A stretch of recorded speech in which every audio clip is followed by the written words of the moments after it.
Bonjour à tous et bienvenue dans Avis de recherche. C'est la dernière vidéo qu'on tourne en partenariat avec le Quai des Savoirs dans leur exposition Luminopolis.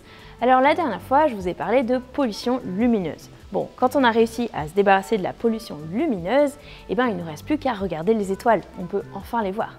Parce que la lumière, c'est aussi les constellations, je vous propose de parler de ça aujourd'hui. Bienvenue donc dans Avis de recherche. Les étoiles et les dessins qu'elles dessinent dans le ciel nous fascinent depuis la nuit des temps. Et bien évidemment, les chercheurs de toutes disciplines se penchent dessus et pas uniquement sur leurs caractéristiques physiques, mais aussi symboliques. D'ailleurs, Suzanne Desbarbat, qui est astronome titulaire honoraire de l'Observatoire de Paris, a proposé dans un ouvrage consacré à l'animal comme source d'inspiration de l'art, un article retraçant certaines étapes de l'évolution des représentations des signes du zodiaque au cours du temps, en prenant appui sur des exemples qui sont dans des ouvrages présents à la bibliothèque de l'Observatoire de Paris. Je vous propose de découvrir aujourd'hui son travail, bienvenue donc dans Avis de recherche. Suzanne Desbarbat rappelle d'abord quelques grandes définitions concernant la représentation du ciel et les coordonnées terrestres, avant d'entrer dans le vif du sujet, l'histoire des constellations et de leur représentation. Dès l'Antiquité, les anciens ont remarqué, malgré les mouvements des étoiles, la non-déformation de certains groupes d'astres dans le ciel.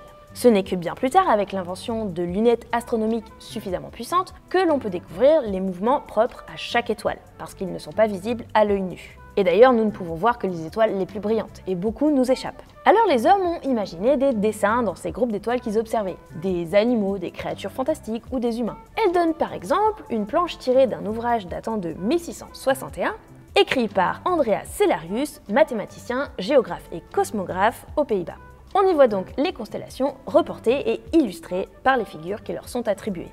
En parallèle, les hommes inventent les globes terrestres mais aussi célestes. L'Observatoire de Paris en conserve certains qui font 1,20 m de diamètre. En 1690 est publié l'ouvrage posthume du Polonais Johann Hevelius, ouvrage qui s'intitule Prodromus Astronomiae, où l'on retrouve des illustrations mettant en forme les dessins qui sont censés représenter les constellations. Au moment de la Révolution de 1789, l'Observatoire de Paris acquiert des globes qui proviennent du château de Versailles, qui sont aussi bien terrestres que célestes et qui ont été conçus par Claude Passement pour Louis XV vers 1750. Le globe céleste possède un mécanisme de rotation qui lui permet de faire un tour complet en 23h56, soit la durée séparant deux passages successifs d'une même étoile à un point donné. Suzanne Desbarbat en vient ensuite à la création des signes du zodiaque. Elle rappelle que ce que l'on appelle le zodiaque astronomique correspond à la zone du ciel où le soleil et les planètes se voient depuis un lieu d'observation donné, et ceci au cours de l'année. Une des figures marquantes de l'astronomie en France est l'italien Jean-Dominique Cassini, astronome et professeur d'astronomie à Bologne, invité par Louis XIV pour travailler à l'Académie royale des sciences en 1669.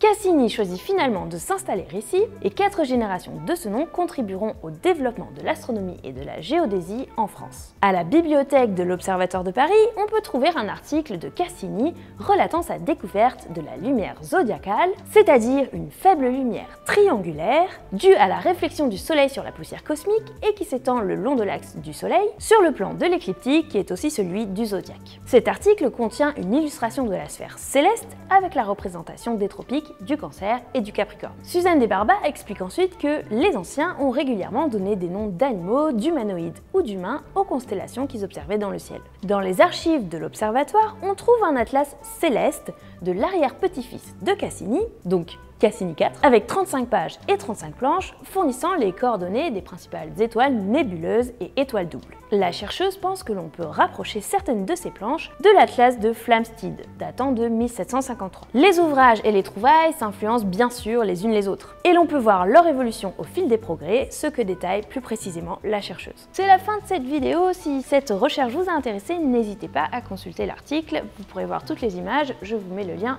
en description. C'est aussi la fin de notre partenariat avec le Quai des Savoirs et l'exposition Luminopolis, qui est donc un escape game interactif et pédagogique. Si vous voulez en savoir plus et venir voir cette expo, n'hésitez pas à consulter les infos qui se trouvent aussi en description. Si vous êtes chercheur en sciences humaines et sociales et que vous voulez nous soumettre une publication récente, vous pouvez nous écrire au mail qui se trouve toujours en description, et moi je vous dis à dans un mois pour un nouvel avis de recherche.